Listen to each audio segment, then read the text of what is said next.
নমস্কাৰ মৰমৰ ছাত্ৰ ছাত্ৰী আৰু মোৰ বন্ধু বান্ধৱীসকল আহোম ক্লাছেছ ইউটিউব চেনেলটোত আপোনালোকৰ স্বাগতম জনাইছোঁ। আজি মই এইটো ভিডিঅ'ৰ জৰিয়তে লৈ আহিছোঁ অষ্টম শ্ৰেণীৰ অসমীয়া পাৰ্ট 1। পাৰ্টটোৰ নাম হ'ল নিয়ৰ। ছাত্ৰ ছাত্ৰীসকল এই পাৰ্টটোৰ অনুসৰণি থকা গোটেইখিনি কোৱেশ্চন তোমালোকৰ কাৰণে অতি সহজ আৰু অতি চমুকৈ লৈ অহা হৈছে। তোমালোকে ভিডিঅ'টো স্কিপ নকৰাকৈ গোটেইখিনি চাই থাকিবা। 1 নম্বৰত দিয়া আছে ইয়াত কবিতাটো শুদ্ধ আৰু স্পষ্টকৈ পঢ়া আৰু আবৃত্তি কৰা। ছাত্ৰ ছাত্ৰীসকল এইটো তোমালোকৰ কাৰণে বেছি ইম্পৰ্টেণ্ট নহয়, এনেকুৱা ধৰণৰ কোৱেশ্চন পৰীক্ষাত নাহে। পৰীক্ষাত তোমালোকৰ কেতিয়াও পঢ়িবলৈ নাহে কিবা এটা কবিতা। 2 নম্বৰত দি আছে আমাৰ 2 নম্বৰৰ কত দি আছে মুকুতা মণিটি বুলি কবিয়ে কিহক বুজাইছে। ইয়াৰ উত্তৰত দিয়া আছে আমাৰ মুকুতা মণিটি বুলি কবিয়ে নিয়ৰ টোপোলাক বুজাইছে। তাৰপিছত খ নম্বৰত দিয়া আছে আমাৰ নিয়ৰক কবিয়ে কাৰ কাৰ লগত তুলনা কৰিছে। ছাত্ৰ ছাত্ৰীসকল যদি তোমালোকে মোৰ ভিডিঅ'টো চাই আছা আৰু চেনেলটো ছাবস্ক্ৰাইব কৰা নাই তেনেহ'লে চেনেলটো ছাবস্ক্ৰাইব কৰি দিব।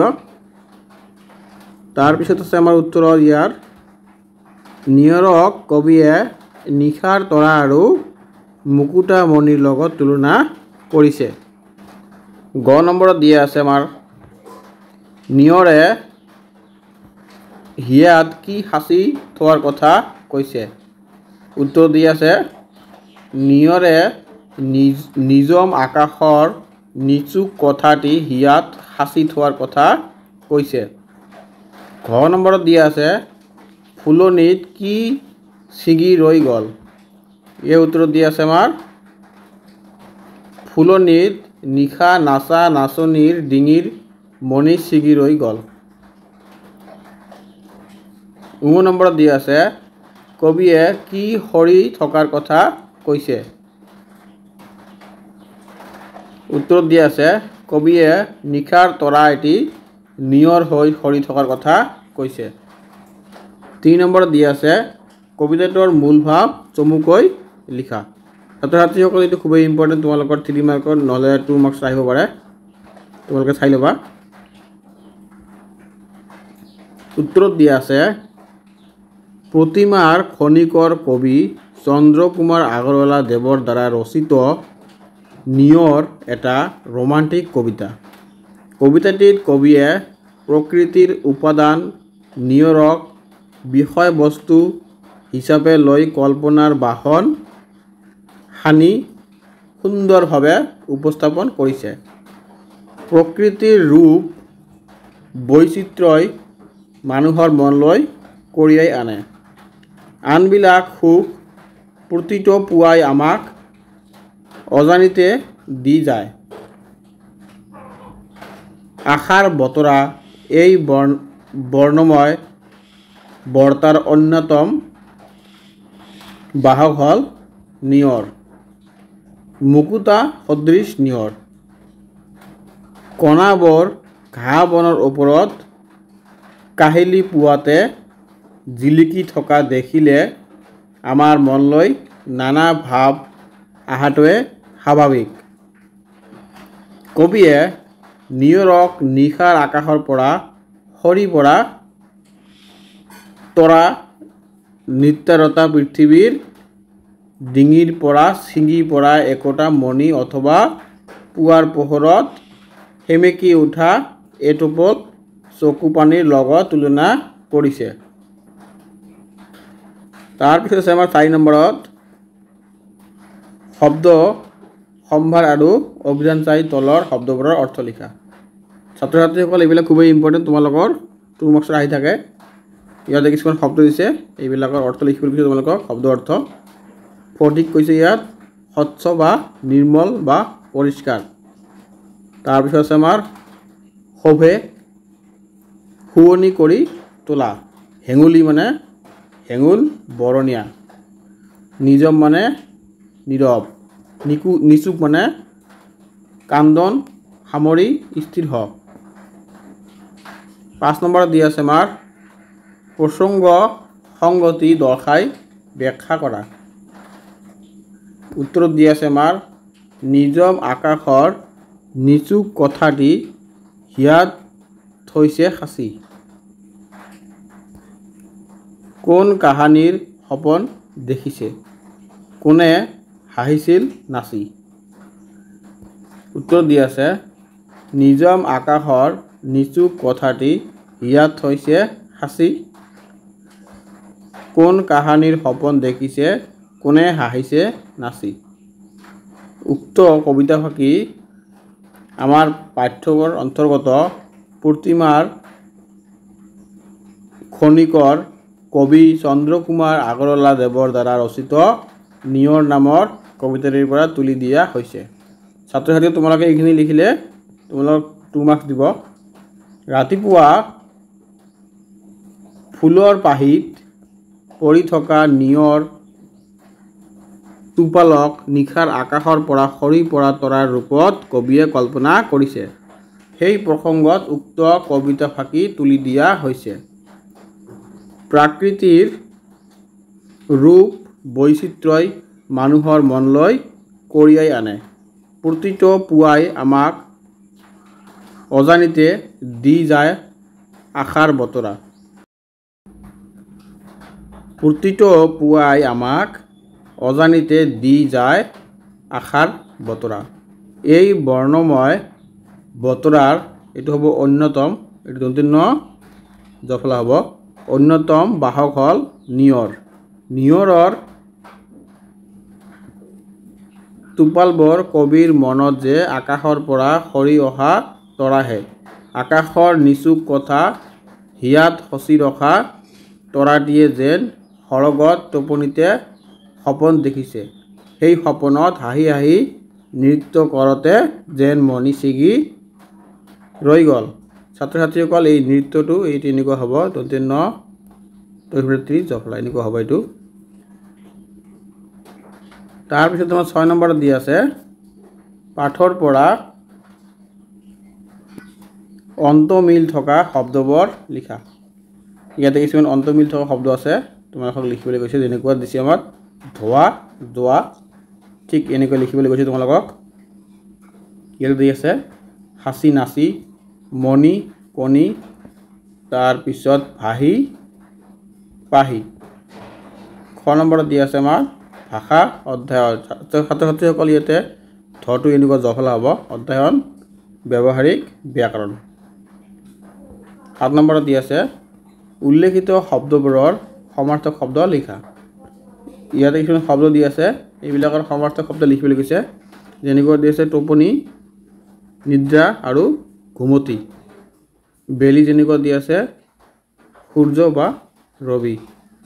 তাৰপিছত পানী দি আছে জল আৰু নীৰ। ফুল দি আছে ইয়াত পুষ্প বা কুসুম। তাৰপিছত আছে আমাৰ নিশা, ৰাতি বা ৰজনী। সপোন আছে স্বপ্ন। তাৰপিছত আছে আকাশ, গগন বা অম্বৰ। ইয়াতে চকু, নয়ন বা নেত্ৰ। 8 নম্বৰত দি আছে আমাৰ বিপৰীত অৰ্থ বুজোৱা শব্দ লিখা। ইয়াতে কিছুমান বিপৰীত শব্দ দি আছে, এইবিলাকৰ বিপৰীত অৰ্থ লিখিব লাগে। ওপৰতে আমি সমাৰ্থক শব্দ পাই আহিলোঁ। এতিয়া দিছে ছিগা যোৰা, মানে কোনো এটা ছিঙি গ'লে এইটো আমি কি কৰোঁ যোৰাৰ লগতো বিপৰীত হৈ যায়। পুৱা হ'লে গধূলি, পুৱাত সূৰ্য উদয় হয়, গধূলিত সূৰ্য মাৰ যায়। তাৰপিছত আছে আমাৰ ইয়াত নিজম, মানে তাৰপিছত আছে বিপৰীত শব্দটো কোলাহল। নিজম মানে নিশ্চুপ হৈ থকা, কোনো শব্দ নাই, আৰু কোলাহল মানে কাজিয়াৰ নিচিনা পূৰা কি কৰি থাকে যে এইটো। সাগৰ, সৰগ, নৰক। এইটো আমি গমে পাওঁ, সৰ্গ আৰু নৰক। দিন হ'লে ৰাতি হয়। হাঁহি, হাঁহিলে ফূৰ্তি থাকিলে ইয়াৰ বিপৰীত হ'ব কান্দা। তাৰপিছত 9 নম্বৰত দি আছে আমাৰ বাক্য ৰচনা কৰা। উত্তৰত দি আছে মুকুতা, ৰ'দৰ পোহৰত নিয়ৰক মুকুতা মণিৰ নিচিনা লাগে। তাৰপিছত আছে আমাৰ পাহি, গোলাপ ফুলৰ পাহিবোৰ ধুনীয়াকৈ সৰি আছে। তাৰপিছত আছে শোভা, গোলাপ ফুলে গোটেই বাগিচাখনতে শোভে। তাৰপিছত আছে নিচুক, নিয়ৰে নিজম আকাশৰ নিচুক কথাটি হৃদয়ত সাঁচি থৈছিল। তাৰপিছত আমাৰ ইয়াত ফুলজুপি। ফুলজুপি হ'ল ফুলজুপিত নিয়ৰৰ টোপোলাবোৰ ধুনীয়াকৈ জিলিকি আছিল। তাৰপিছত আছে আমাৰ ইয়াত ফটিক, নৈখনৰ ফটিক পানীত পদুম ফুল বৰ ধুনীয়াকৈ ফুলি আছে। 10 নম্বৰত দিয়া আছে আমাৰ ইয়াত নিয়ৰ কবিতাটোত থকা তৎসম আৰু তদ্ভৱ শব্দবোৰ বাছি উলিয়াই লিখা। ইয়াৰ দিয়া আছে তুমি জনা তৎসম আৰু তদ্ভৱ শব্দবোৰৰ এখন তালিকা প্ৰস্তুত কৰা। উত্তৰত দিয়া আছে আমাৰ তৎসম আৰু তদ্ভৱ মুক্তা মুকুতা স্ফটিক ফটিক তাৰা তৰা সৰ্গ সৰক মণি মণি ইয়াত আছে দন্তেন্য ধিচিকাৰ ইয়াত আছে মধ্যাহ্ন ধিচিকাৰ ইয়াত দন্তেন্য ধিচিকাৰ। তাৰপিছত আমাৰ 11 নম্বৰত দিয়া আছে দৈনন্দিন জীৱনত বিভিন্ন ক্ষেত্ৰত তুমি ব্যৱহাৰ কৰা ইংৰাজী শব্দবোৰ ভাগে ভাগে লিখা। ইয়াৰ উত্তৰত দিয়া আছে শিক্ষা সম্বন্ধীয় এইটো হ'ব স্কেল, খেল সম্বন্ধীয় ক্ৰিকেট, যান বাহন এইটো হ'ব আমাৰ স্কুটাৰ, তাৰপিছত পোচাক পাতি হ'ব ফ্ৰক, আচবাব হ'ব টেবুল, তাৰপিছত আমাৰ ইয়াত বাচন বৰ্তন হ'ব কাপোৰ। ঠিক তেনেকুৱা উত্তৰত দিয়া আছে শিক্ষা সম্বন্ধীয় scale, school, board, classroom, compass আদি। তাৰপিছত খেল সম্বন্ধী আছে cricket, football, hockey, tennis, badminton আদি। আগত যেনেকুৱা দিছে ঠিক তেনেকুৱাই এইবিলাক বেছিকৈ দিছে। যান বাহন সম্বন্ধী আছে স্কুটাৰ, স্কুটি, ট্ৰেক্টৰ, বাইক আদি। পোচাক পাতি আছে frock, pant, T shirt, shirt আদি। তাৰপিছত আচবাব আছে টেবুল, গ্ৰেজ আদি। তাৰপিছত বাচন বৰ্তন হ'ব কাপ, প্লেট আৰু পেন, চচপেন আদি। 12 নম্বৰত দিয়া আছে আমাৰ এটা শব্দত প্ৰকাশ কৰা। ক নম্বৰত দিছে যি আনৰ উন্নতি দেখিব নোৱাৰে। এইবিলাক প্ৰশ্ন। একে মাকৰ সন্তান যাৰ ঘৰ বাৰী নাই, যিজনে ভাল বেয়া বিচাৰ কৰিব নোৱাৰে, আৰু 9 নম্বৰতে যি আগে হোৱা নাই। এই উত্তৰত দিয়া আছে আমাৰ ক নম্বৰটো হ'ল যি আনৰ উন্নতি দেখিব নোৱাৰে তাক কি কোৱা হয় চকু চৰহা বা পৰশ্ৰীকতা বা হিংসা কুৰিয়া। তিনিটাকে দিছে। খ নম্বৰ দিছে একে মাকৰ সন্তান সহোদৰ যাৰ ঘৰ বাৰী নাই অঘৰী। তাৰপিছত ঘ নম্বৰত দি আছে যিজনে ভাল বেয়া বিচাৰ কৰিব নোৱাৰে তাক অবিবেচক বুলি কয়। 9 নম্বৰত দি আছে যি আগে হোৱা নাই অদ্ভুতপূৰ্ব। 13 নম্বৰত দি আছে আমাৰ নিয়ৰ কবিতাটিত পোৱা তৰা, আকাশ, পানী, কথা, হিয়া, সপোন, চকু আদি শব্দযুক্ত হৈ গঠিত খণ্ড বাক্যবোৰে বাক্য ৰচনা কৰা। ইয়াতে কিছুমান দিয়া আছে তৰা নৰা চিঙা, তাৰপিছত ইমান বেগাই যে উজটিত বন আদি চিঙা যায়, আকাশত চাং পতা কৰা অস্বাভাৱিক কল্পনা, পানীৰ তলত কাঁইট, নেদেখা বিপদ বা অজ্ঞাত শত্ৰু, কথা চহকী বেছিকৈ কথা কোৱা লোক, হিয়াৰ আমোদ মানে অতি আদৰৰ, অলিক খবৰ মানে অমূলক কল্পনা, চকু চৰহা মানে লোকৰ ভাল দেখিব নোৱাৰা। তাৰপিছত আমাৰ 14 নম্বৰত দিয়া আছে তলত বাক্য কেইটিৰ খালী ঠাইত অৰ্থাৎ লগত সংগতি ৰাখি ভাঙি চিঙি বহুৱাই পূৰ কৰা।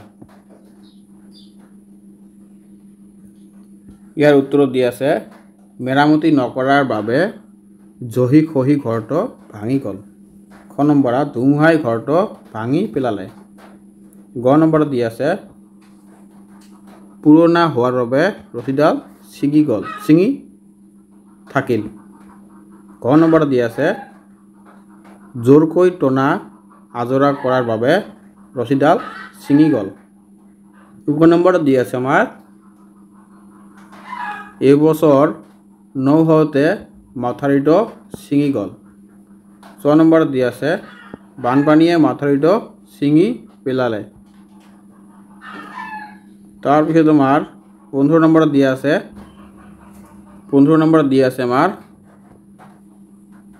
দলত বহি নিজৰ নিজৰ অভিজ্ঞতাৰ কথা কোৱা আৰু লগৰীয়াৰ অভিজ্ঞতাৰ কথা শুনা। ক নম্বৰত দিয়া আছে পুৱা খালী ভৰিৰে নিয়ৰসিক্ত দুৱৰী গছকি পোৱা অনুভূতি। উত্তৰত দিয়া আছে আমাৰ পুৱা খালী ভৰিৰে নিয়ৰসিক্ত দুৱৰী গছকিলে দেহ আৰু মন সুস্থ হৈ থাকে। নিয়ৰ শক্তি দুৱৰী গছকিলে চকুৰ ৰশ্মি ভালে থাকে। খ নম্বৰত দিয়া আছে পদুম, কচু বা অন্যান্য গছৰ পাতত তিৰবিৰাই থকা নিয়ৰৰ টোপাল দেখি মনত জাগি উঠা অনুভৱ। ইয়াৰ উত্তৰটো দিয়া আছে আমাৰ পদুম, কচু বা অন্যান্য গছৰ পাতত তিৰবিৰাই থকা নিয়ৰৰ টোপোলাবোৰ দেখিবলৈ মুকুতাৰ মণি যেন দেখে। এই দৃশ্য